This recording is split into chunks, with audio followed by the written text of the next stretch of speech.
Welcome to another program of Resource PNG. In the coming years, our country will witness a lot of changes in the oil and gas sector. SO Highlands Limited is about to introduce us to the LNG game. Other major players are also in PNG wanting the same thing. In this episode, we take a look at the government's view of the industry for 2013 onwards through the eyes of Treasury and Petroleum and Energy.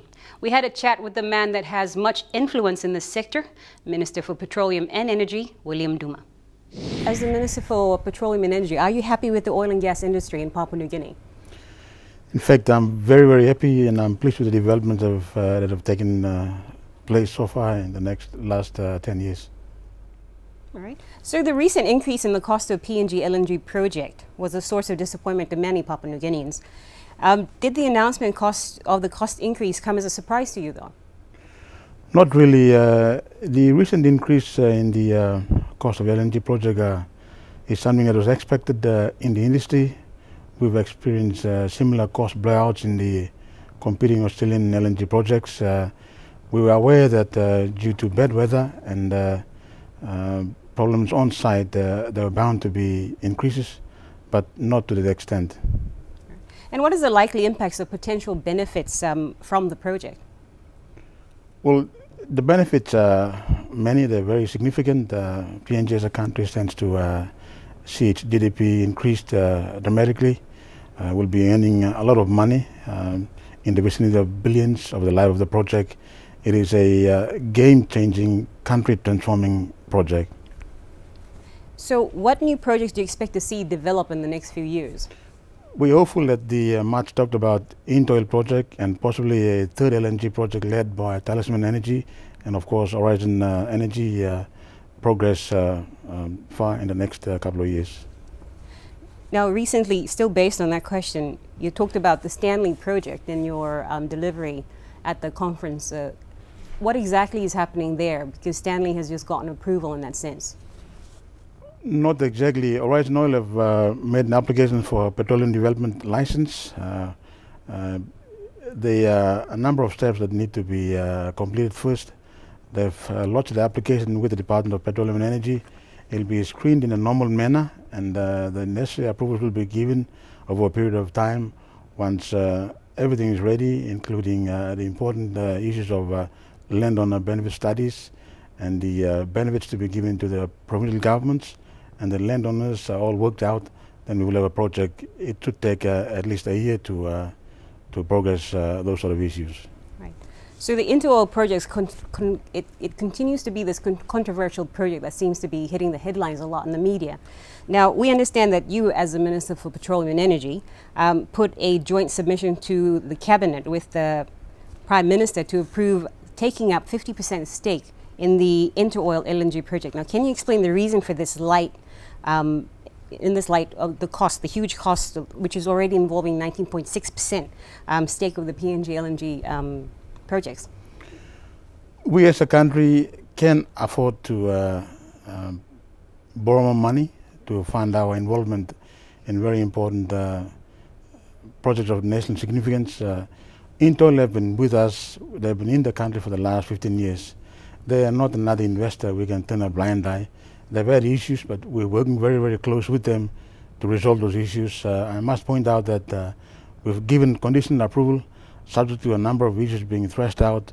We remain committed and would like to assist where possible to help Into Oil bring about this project to fruition.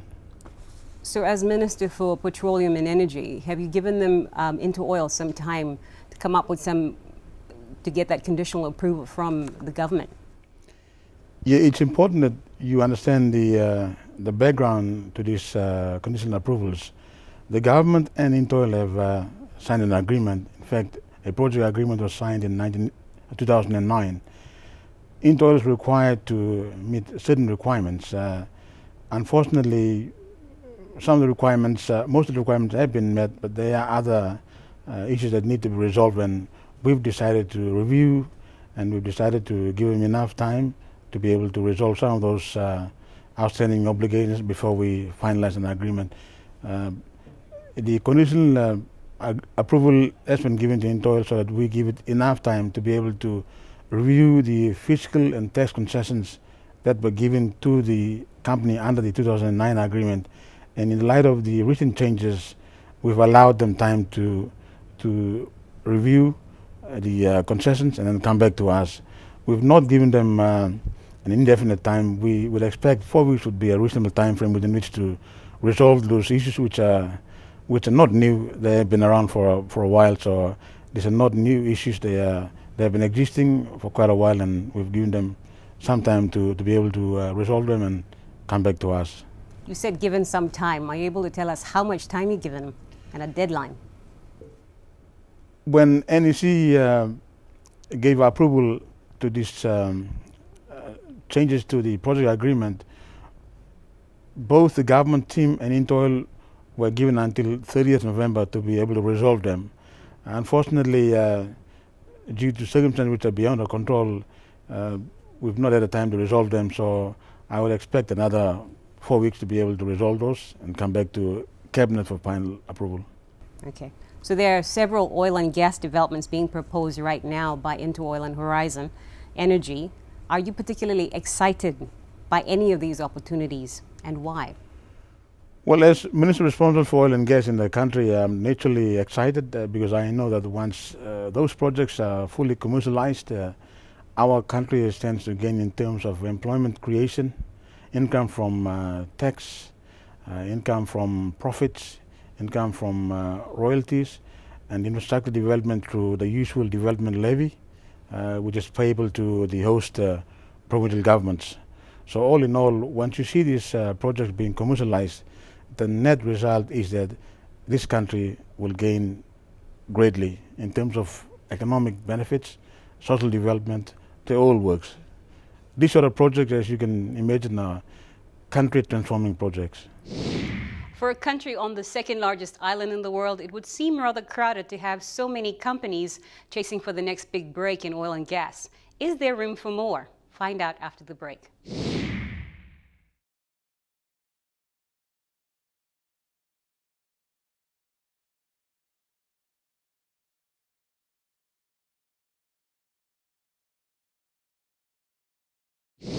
You've heard that 2 is a company and 3 is a crowd. The last count showed that we have about 11 major companies involved in the oil and gas race in PNG.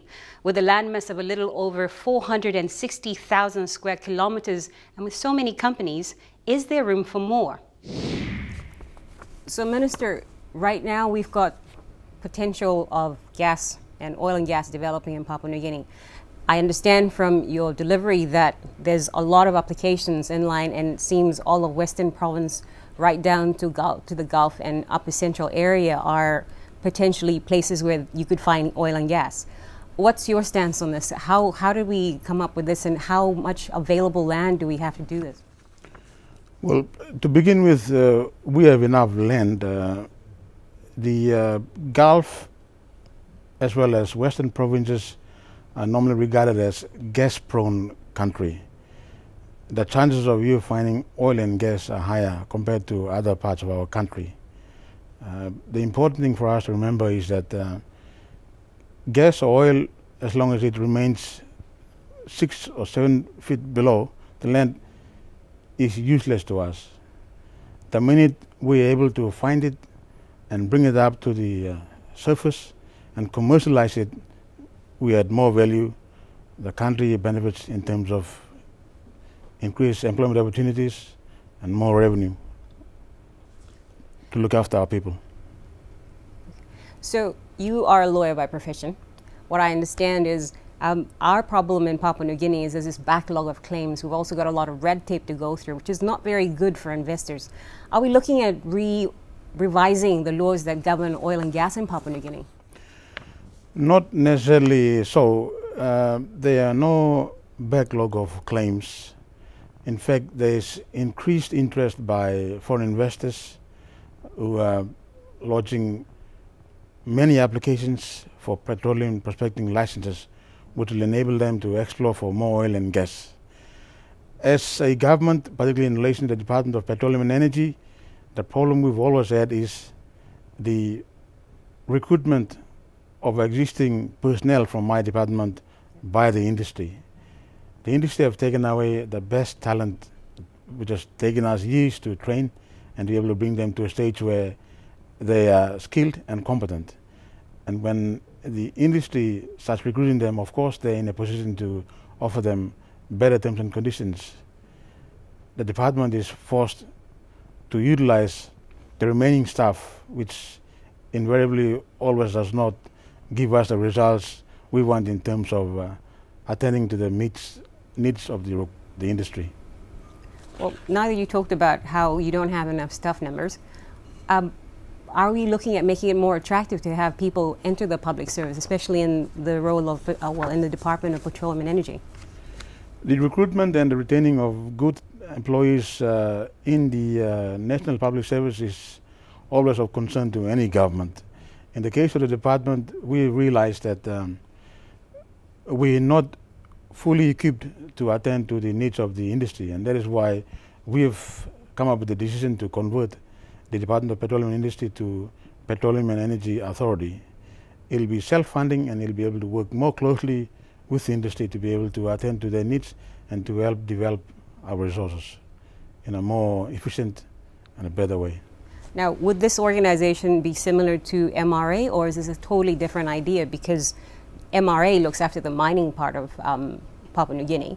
Do we have an organization, or I believe you're looking at getting that organization in order, something similar to MRA, but to govern the oil and gas sector? It will be similar in some ways, but not similar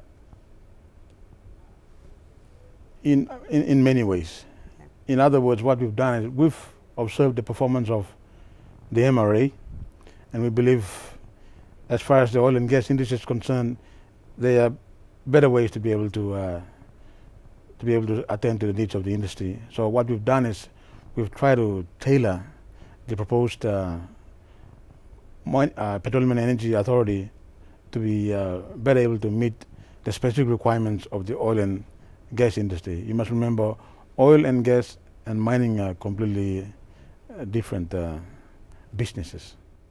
Minister Duma, thank you very much for your time, and thank you for shedding light on what's happening in the petroleum and energy sector in Papua New Guinea. Thank you, Eunice. After the break, we take a look at Minister Duma's presentation from the PNG Mining and Petroleum Investment Conference of 2012.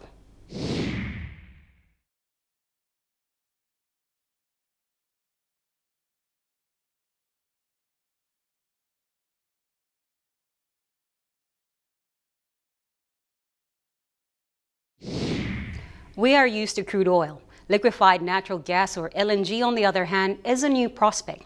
On a national scale, Esso Highlands is leading in that field, but there are other companies that have shown promising results. Here is Petroleum and Energy Minister William Duma talking about how the government sees our country's future. This conference obviously will contribute to the achievement of a greater understanding of the enormous potential our petroleum and gas resources have, and of course the role all of us can play into turning that potential into reality and substance. My confidence personally as a minister in the future of the petroleum industry and of the industry players in promoting the exploration and development of our country's resources has never changed and has never wavered. Having been minister responsible for the petroleum sector since the late 2006, apart from the 5 weeks enforced holidays I was given in June and July 2011, my commitment has never been divided, ladies and gentlemen. The current O'Neill government's confidence in the industry's ability to deliver and the determination of our political leaders and the people of Papua New Guinea to work together and maximize benefits is stronger than ever before. As you all know, our natural resources are very important economic drivers, and Papua New Guinea as a country must be a very careful steward of those assets. But the petroleum sector, as we all know, has been the main backbone of our economy over the years. It has indeed made a very substantial contribution to our economy, but it has much more to contribute in future, considering the developments that are taking place in the gas industry and certainly the prospects that lie ahead. We've heard from Peter Graham and the other speaker, who's informed us that in terms of exploration and PPLs, there are 71 within various stages, and I can confirm that. It just goes to show the potential that we have there. Unfortunately, the prospects for oil are currently, if I may say, nowhere near as positive. As you all know, oil has a lifespan. Our crude oil production has been dramatically declining, and reserves are being depleted. Our remaining recoverable oil reserves will be completely depleted if no new positive or economically viable discoveries are made in the near future. And this will definitely affect the economy of our country. And in that regard, I can only hope that our very important partners such as Interoil, Talisman New Guinea, Horizon Oil, and Eaglewood Energy develop those resources quickly without further delays within the next couple of years, so we can commercialize those resources. With the combined impact of declining oil production, a rapidly growing population, and the need for stronger and broader economic development, the gas industry is expected to help us meet those challenges. More than any other resource, the gas industry has the capacity to make a real difference, replacing our oil revenues and in shaping our future as a country. The challenge for the O'Neill government is to raise the standard of living of our people and to enhance their participation in economic development. If we do not measure up to the challenge, then our country will not have the stable, secure, and prosperous future that is genuinely on offer to us now. The development of the $18 billion plus PNG LNG project, with the lead role of ExxonMobil, has created a new chapter in the history of both the petroleum sector and the PNG economy. As we all know, it has generated employment opportunities, business opportunities, infrastructure development, raised the country's profile as a gas-producing nation, and secured the country's future prospects, provided we manage those benefits. Minister Duma will talk about other projects like Horizon Oil's Stanley Gas when we come back. Stay with us.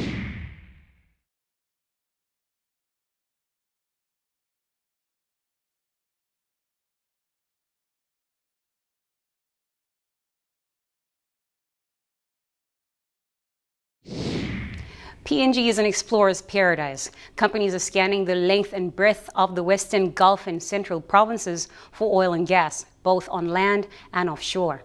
Some have found success, while others not so much.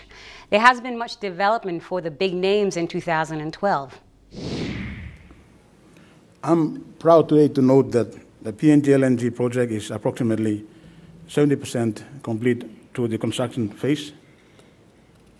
And both the government and the project partners all preparing for the day when we move from the development phase to the production phase. I have full confidence that the project will meet its commitments in delivering the first gas for us in 2014. My department and I will continue to work closely with ExxonMobil, whose world-class process-driven management approach, combined with the local knowledge of oil search and Santos and others, and the ongoing support of the PNG government and the governments of Ella Province, Southern Islands Province, and Gulf Province, will deliver this project successfully to our people. The project now is into a critical stage of the 4-year construction phase, and the government remains committed to doing its part in ensuring that the project remains on schedule. The stability of our current government will help us manage a number of issues impacting the project. The challenges that we face in our country have resulted in impact to the estimated project cost. As you all know, the project recently announced that the estimated cost has now increased to around 19 or 18 billion US dollars. And the biggest single contribution of that increase is from foreign exchange impact. Bad weather has also contributed, but delays from work stoppages remain an area of government focus. We will continue to work with the operator to immediately implement initiatives such as establishing a permanent presence in the field to address legitimate concerns from our landowners with a view to mitigating those. ExxonMobil has demonstrated leadership as a world-class operator in PNG. It is well positioned for expansion opportunities and to find synergies for future developments. The government of Papua New Guinea remains a long-term partner and stands ready to assist where possible. I'm also pleased to announce that since the last conference, an application for a petroleum development license for a new gas project has been submitted for approval by my department. This is the Stanley Gas Project, which is located in the Western Province and will be developed by a joint venture led by Horizon Oil. This project, I'm told, intends to begin as a condensate recovery scheme with gas sales into the local market. Following Stanley, Horizon Oil and its partners intend to expand condensate production by developing the Elevala and Ketu condensate fields, which they successfully appraised over the last year. I then expect that there will be sufficient developed gas resources aggregated with additional gas resources in the licenses that are being held by various companies in Western Province, particularly those held by a Talisman Energy-led group, to underwrite a possible third LNG project. It is also pleasing to note that Oil Search has recently announced a joint venture with Total of France to explore and to develop resources in that part of our country. Again, at this juncture, I also would like to emphasize that the Intoil-led LNG project still remains a priority project for the government. The government of Papua New Guinea and the department that is led by myself remains committed to working together with Intoil, who has been there from the start, to try to deliver an LNG project as soon as possible. That is the government's view on the progress so far in the oil and gas sector. A little later on, we will talk to Treasury about their view on how things will turn out in the coming years.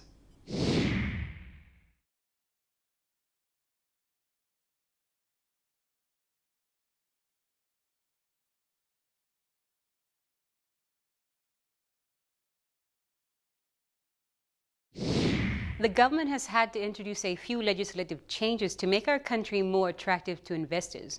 Trying to strike a balance is what it strives to do. With the 9th Parliament in place, there is a strong drive to empower the people, implement changes and ensure that Papua New Guineans become more economically independent. Energy and Petroleum Minister William Duma. All this leads me to the next important question, and that is the question of whether Papua New Guinea as a country has the capacity to meet the needs of a world-class petroleum industry. Papua New Guinea, as you all know, has hosted 3 rather profitable oil projects since the first oil flow in 1992. Oil production began from the Kurubu oil fields, followed by Gobe and the Moran fields. With the coming on stream of the PNG LNG project, culminating with the future prospects in the sector, it is clearly shaping into quite a robust world-class industry in our country. There is no point talking about a world-class industry if a host country lacks the capacity to provide the support that is needed.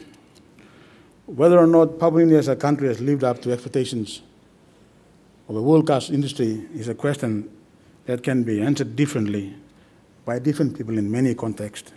But I think as a country we are nearly there. Well, what really are the essentials that we need?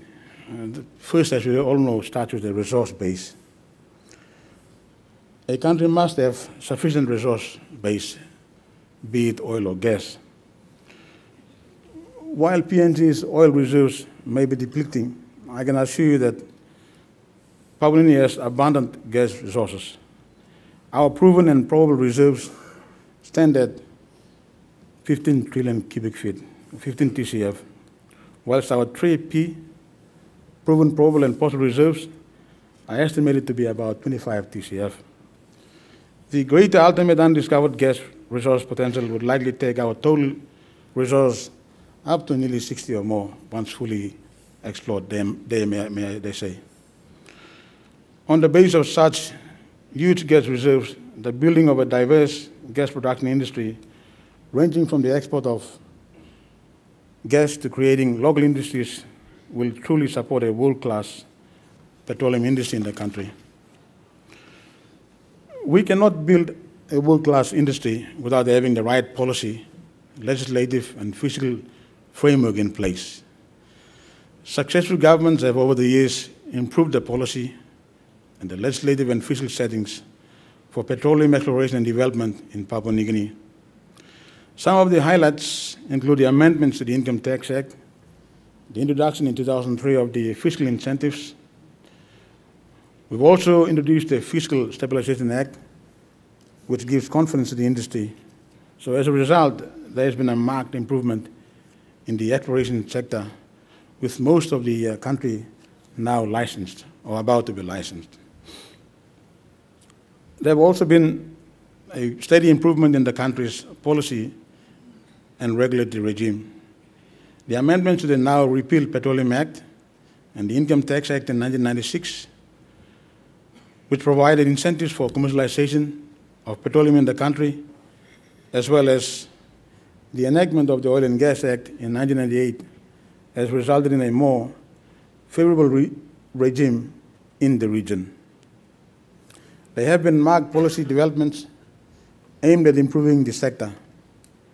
In addition, there have been other policies which address issues such as benefits for our provincial governments and our landowners, the pipeline policy, and possible downstream processing of hydrocarbons. The passage of the Oil and Gas Act in 1998 has substantially strengthened the framework for the operations of the petroleum industry and paved the way for the country to tackle the challenges of gas developments in the years to come. The current trend of exploration and development of the country's hydrocarbon sector is a reflection of the mature policy and regulatory regime we have with respect to the industry. At the beginning of my speech, I did say that my confidence in the future of the petroleum industry has never wavered. My confidence is a reflection of the current O'Neill government, and I believe successful governments in the past. As we all know, although governments have changed, the support of the industry by successful governments has never been different and has never changed. Obviously, ladies and gentlemen, in order to creating a world-class industry, the continuous support of the government is a fundamental. It is also important that the industry has confidence in the government. The country currently hosts the oil projects as well as the PNG LNG project. Delivering a world-class project would not have materialized without the strong support of the government. In each case, the government has demonstrably lived up to the expectations of the industry by granting the approvals. Some processes may be slow, but at the end of the day, the government still grants us approvals. It also does so by passing the enabling laws and has tried to create a conducive environment for the sector to grow.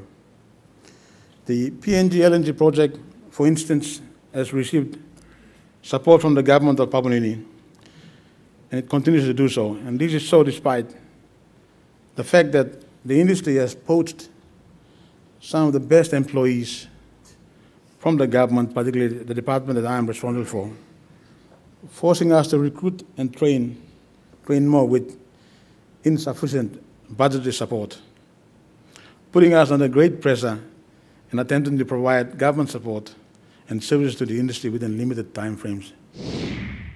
It is reported that our economy will slow down this year as the LNG project has gone past the peak of its construction phase. With the first gas output scheduled for 2014, inflation will be our biggest enemy. How will the government handle these changes? Find out when we return.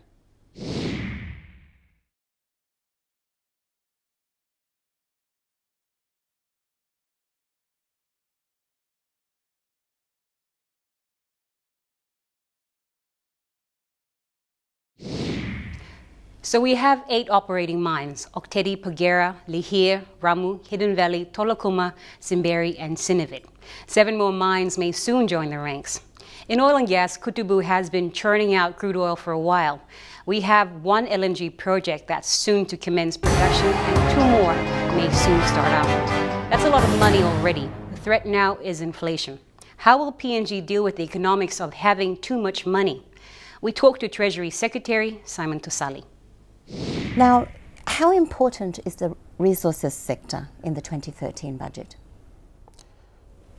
The resource sector is very important, not only to the budget but also to the whole economy itself. The 2013 budget or any other budget always make these resource sectors very prominent in the way we structure the budget, we formulate the budget. So they're always very important, especially in the GDP, the impact that they have on the national gross domestic product, as well as on the export sector and the value that we also get from the resource sectors in terms of the taxes through the company tax and other import taxes and all the other taxes that comes to the budget. So they always play a very, very critical role in the budget. And it's not only the sector contributes to the budget itself, but the kind of work that they also do in different parts of the country. Because they are remote, they are in some of the most unreached part of the country, and the kind of services that they provide, like for schools, for health services, and those are the things that they provide to those communities that they operate. So they also provide that kind of important contribution to the overall country. Right. Yeah. Right. Is there a danger that mineral commodity prices may fall further? And how would that impact on the budget? There is always a danger, and commodity price is always a risk, and in any budget that we formulate, we always take into account, identify that prices are the risk that we have to monitor all the time, because we don't have control over prices. The prices are set by the international markets, and we only take whatever is given. So in any forecast that we do in the budget, we always ensure that it's a very conservative kind of a forecast, because we don't know, the price may go up. If it goes up, you benefit, but if it goes down, then you also can suffer from those price declines, because they can have serious impact on the budget too. Right. Yeah. So it's a risk, but it is a necessary risk. It is always a risk, and you must always try to identify that is. But then you also monitor it during the course of the year to ensure that whether you are on target or some adjustment needs to be taken. Mm-hmm. And in the last couple of years, when we were having the price keeps on rising, government also keep on providing supplementary budgets to ensure that we take care of any additional revenue that comes from the rising of the prices too.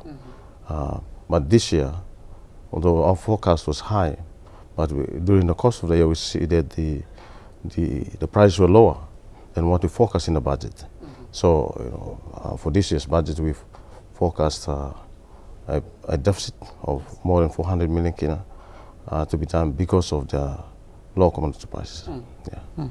Okay. Now, the Prime Minister in his speech spoke of the efforts to keep inflation low. Will the budget deficit cause inflation to rise? Inflation, like prices, is always a concern to the government, not only to the Treasury Department, also to the Bank of Papua New Guinea that tries to monitor this inflation and the whole country. And at most times we always want to ensure that inflation is under control as much as possible. Right. And so government tries to do as many things as possible to ensure that inflation does not get out of control because of the impact that it has on the general population. So the budget for next year is a very big budget, and it's a deficit budget that we may have never seen it in the past. Mm. But because of the situation in the economy, where the construction of the PNG LNG project is coming off, meaning that there may be less activity in the system. So we are forecasting that the economic growth will be about 4% in the last 2 years. Like this year, we forecast about 9.3%, and last year is about 11%. So next year, we're forecasting that economy will slow down by 4% because of the peaking of the PNG LNG projects.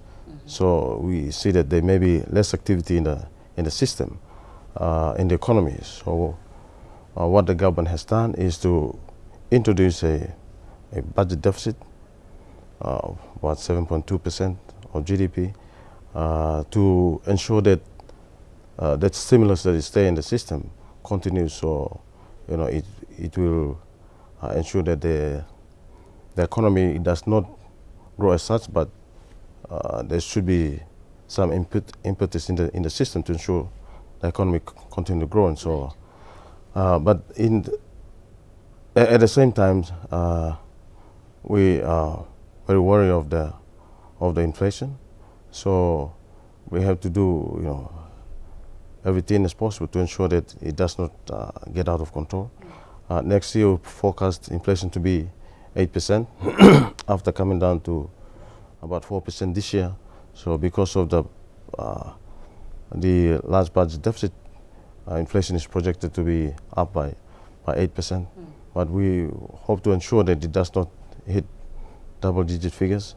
So some of the measures that the government need to do has to ensure that the way it manages the cash flow during the course of the year has to be managed prudently, so that there is not much of the money going to the system, that the government does not release so much money into the system that will also put more pressures on the domestic prices. So, is there any other control or monitoring measures that your department will take? Well, large part of it will be on the way we manage the budget, and that's because that's where it can make a difference. I mean, releasing more money, as I said earlier on, releasing more money into the system can have those kind of impacts. So we will have to ensure that we smoothen the releasing of the money into the system. Well, in the past, we tried to front load as much as possible. So because we wanted to get the executing agencies of the government to implement the programs, but we will have to change that to ensure that we release money maybe on equal basis, right throughout the whole year, and to ensure that there's not so much money released at any one time that will cause too much liquidity into the system. We also have to make sure that some of the trust accounts that is there, that the monies will have to be held at the central bank, not to leave the money, so much money into the commercial banks. That will also add on to inflationary pressures into the system. And so those are some of the things that we will have to monitor very carefully to ensure that we have some control on inflation. Right. Now, the expectation of the government to benefit from dividends and taxes from the PNG LNG project, how has this been affected by the recent increase in its development costs? The development cost of the escalation in the development cost of the PNG LNG project is a concern for us, and the Prime Minister has expressed his concern about that. But those are some of the things that we may have foreseen that they will happen because of the movement in the exchange rate and other factors that is there affecting the cost. So the government in its 2013 budget also provided additional 305 million kina on top of the 900 million kina that we've raised this year to try and offset the escalation in the cost of the PNG LNG project. So that will be addressed.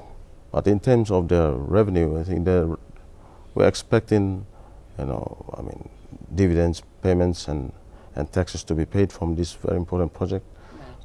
starting from maybe 2014-15. Maybe some of the dividends will be paid early, but a large part of the tax will not come until towards the end, maybe 2018, 2019, 20, when we expect that the project should recover some of the cost. Then they will start paying a hefty, some taxes to the state. So yes, it's a very important project for the country, and I imagine the review on taxes within the resource industry will also help with revenue as well.